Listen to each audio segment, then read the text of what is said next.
अस्सलामुअलैकुम फ्रेंड्स, आज आपको एक ऐसे मुल्क की सैर करवाने जा रहा हूँ जिसको दुनिया की सबसे बड़ी जेल कहा जाता है और यहाँ के लोग दुनिया से बहुत ज्यादा अलग हैं। तो फ्रेंड्स, आज हम सैर करने जा रहे हैं नॉर्थ कोरिया की। इस कंट्री को जेल क्यों कहा जाता है और इस कंट्री में ऐसे कौन से कानून है जो पूरी दुनिया में नहीं, और इसके अलावा आपको ऐसे हकाइक से आगाह करेंगे जिसका आपको बिल्कुल भी मालूम नहीं होगा। चलिए तो फ्रेंड्स, अब निकलते हैं नॉर्थ कोरिया के एक शानदार सफर की तरफ। इस कंट्री का official name democratic Republic north Korea है। इस कंट्री की कुल आबादी 2 करोड़ 62 लाख के करीब है और आबादी के लिहाज से ये दुनिया के 56वें नंबर पर आता है। इस कंट्री का कुल रकबा 1,20,000 मुरब्बा किलोमीटर है। रकबे के हिसाब से ये दुनिया के 97वें नंबर पर आता है। और अगर बात करें हम इसके बॉर्डर की, तो इसके साथ जापान, चीन और साउथ कोरिया लगता है। इस कंट्री को दुनिया का सबसे पुरअसरार मुल्क माना जाता है। ये ऐसा मुल्क है कि यहाँ की हर चीज गवर्नमेंट की मर्जी से चलती है और यहाँ पर जीन्स पहनने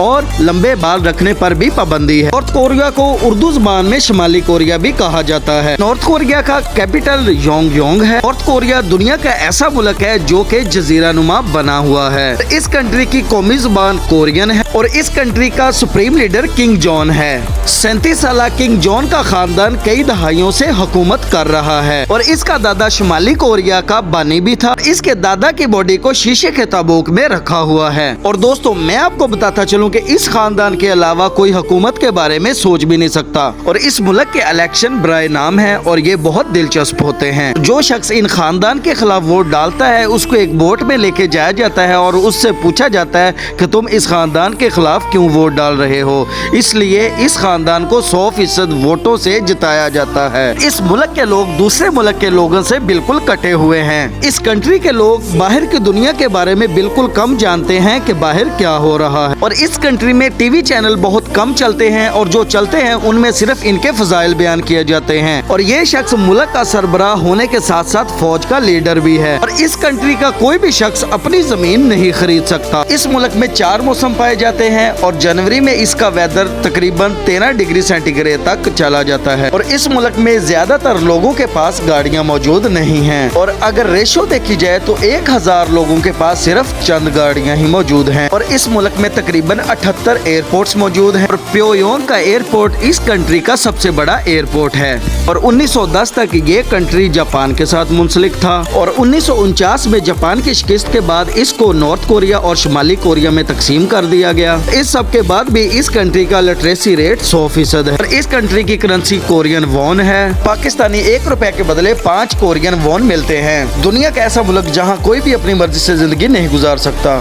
ये कंट्री दुनिया से बहुत ज्यादा मुख्तलिफ है, इसी वजह से इसके दुनिया के साथ ताल्लुकात न होने के बराबर है। लेकिन दोस्तों, इन सब बातों की क्या वजह है जानते हैं हम आज की इस वीडियो में।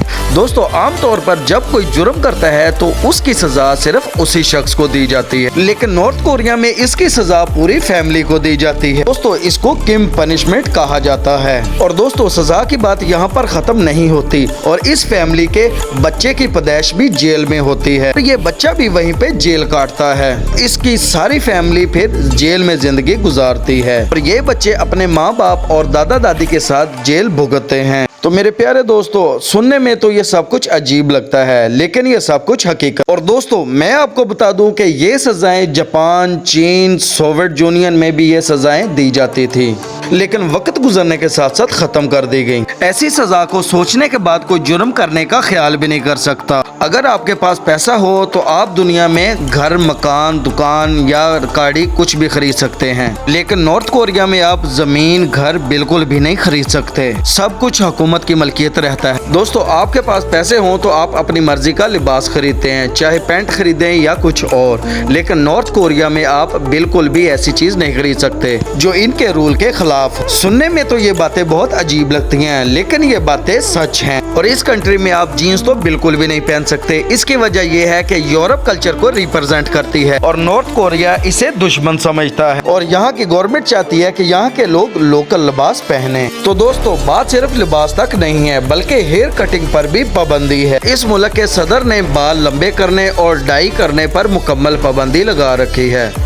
और ये सब पूरी दुनिया में किसी मुल्क में भी नहीं होता। और पूरी दुनिया में हर मुल्क में मुख्तलिफ मज़ाहिब के लोग रहते हैं और वो सब लोग अपनी मर्जी से अपने मजहब को फॉलो करते हैं। और नॉर्थ कोरिया में मजहबी आज़ादी ना होने के बराबर है। 64% लोगों का कोई मजहब नहीं, 16% लोग कोरियन मजहब फॉलो करते हैं और दोस्तों 4.5% लोग बुद्धिज्म फॉलो करते हैं। और दोस्तों मैं आपको बताता चलूं, और यहाँ पर 1% क्रिश्चियन भी है और नॉर्थ कोरियन गवर्नमेंट क्रिश्चियन से सख्त नफरत करती है। और यहाँ पर अगर किसी के हाथ में स्लेव नजर आ जाए तो गवर्नमेंट इसे फांसी की सजा सुना देती है। और इस मुल्क में लग्जरी चीजें भी बैन है, यहाँ पर कोई भी ब्रांड की चीज आपको नहीं मिलेगी। और 2006 में जब नॉर्थ कोरिया एटमी पावर बना तो फिर अमेरिका और यूनाइटेड नेशन ने इस मुल्क पर मुकम्मल पाबंदियां लगा, जिसमें एक बात ये भी थी कि कोई भी मुल्क का ब्रांड इस कंट्री में अपनी शॉप नहीं खोलेगा। और प्यारे दोस्तों, इस मुल्क के प्रेसिडेंट का नाम किम जोंग है।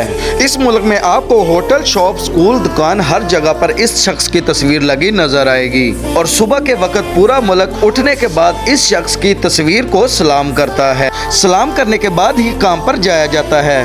और दुनिया में लोग छुट्टियां मनाने के लिए दूसरे मुल्कों में जाते हैं, लेकिन यहाँ पर छुट्टियां मनाने के लिए अपनी मुल्क में ही रहा जाता है, क्योंकि इनकी गवर्नमेंट का मानना यह है कि लोग अगर बाहर जाएंगे तो इनका वापस आने का दिल ही नहीं करेगा। और दोस्तों इस मुल्क में साल में एक दिन ऐसा भी होता है कि पूरे मुल्क के लोगों पे हंसने पर पाबंदी लगा दी जाती है, क्योंकि प्राइम मिनिस्टर के वालिद की बरसी मनाई जाती है, इसलिए एक दिन खामोश रहा जाता है। इस मुल्क में डिक्टेटरशिप है और ये सिर्फ एक ही खानदान में रहती है। जी फ्रेंड्स, मैं आपको डिक्टेटरशिप के बारे में बताता चलूं। 2011 में किम जोंग के वालिद की डेथ के वक्त कोरिया के एक न्यूज चैनल पर एक खबर चलाई गई कि डेथ के वक्त बर्फ का तूफान रुक गया और आसमान लाल हो गया। तो ये खबर सबको सच मानना पड़ी और अगर इस न्यूज के खिलाफ कोई आवाज उठाएगा तो उसको भी मार दिया जाएगा। और दोस्तों तकरीबन 11 दिन तक सोग मनाया गया और 11 दिन तक आप हंसने का सोच भी नहीं सकते थे। दोस्तों आपको ये सारी बातें सुनकर बहुत हैरानगी होगी, लेकिन ये बातें सच हैं। और आप इस मुल्क में प्रेसिडेंट जैसे कपड़े बिल्कुल भी नहीं पहन सकते और इसके लिए पुलिस भी बनाई गई है। अगर कोई सेम कपड़ों वाला नजर आएगा तो उसके कपड़े वहीं पर उतार लिए जाएंगे। ये सब रूल आपको अजीब लग रहे होंगे, लेकिन वहाँ पे रहने वाले लोग ये सारे रूल फॉलो करते हैं और उनका मानना ये है कि हमारा प्रेसिडेंट हमारे दिमाग भी पढ़ सकता है और ये लोग अपने प्रेसिडेंट को खुदा की तरह समझते हैं। आप यहाँ तक अंदाजा लगा सकते हैं कि इन लोगों की कैसे ब्रेन वॉशिंग की गई है। दोस्तों आप यहाँ जाने का सोच भी नहीं सकते और ना ही सोचना, मेरी तो यही एडवाइस है। और मुझे उम्मीद है कि मेरी आज की ये वीडियो पसंद आई होगी। अगर मेरी वीडियो पसंद आई है तो प्लीज़ मेरे चैनल को सब्सक्राइब कर दें, लाइक कर दें, शेयर कर दें। शुक्रिया।